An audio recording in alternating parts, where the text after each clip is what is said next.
With FEMA's temporary housing program deadline just 2 days away, one local nonprofit is bracing for a massive increase in need.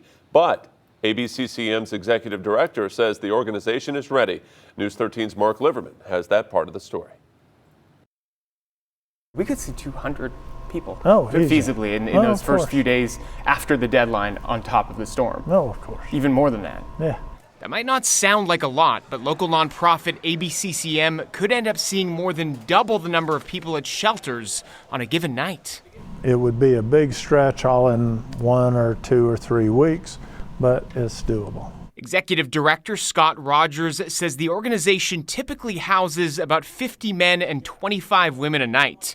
But with FEMA's transitional sheltering assistance deadline on Friday night, the need could skyrocket. Do you think we're going to see those numbers go above 50 and 25? Oh, absolutely. They will go up. And again, we will respond accordingly. Thousands of Western North Carolinians hit by Helene where it often hurts the most, housing. Some families left with nothing except the clothes on their backs. FEMA putting up nearly 13,000 of them in hotels. But when the federal program ends on Friday night, many of them will have nowhere to stay.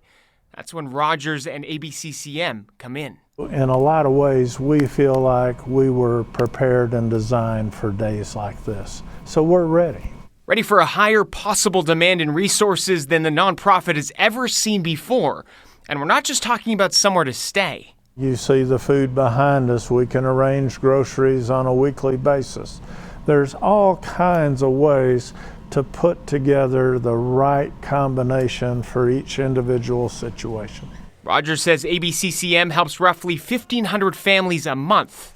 But in January, that number could soar above 2,000. 50% more than what we usually help. ABCCM's 4 locations could be pushed to capacity, but Rogers says volunteers are standing by. We've got 300 churches. It doesn't take long for them to say, we're here. How many more do you need? In Buncombe County, Mark Liverman, News 13.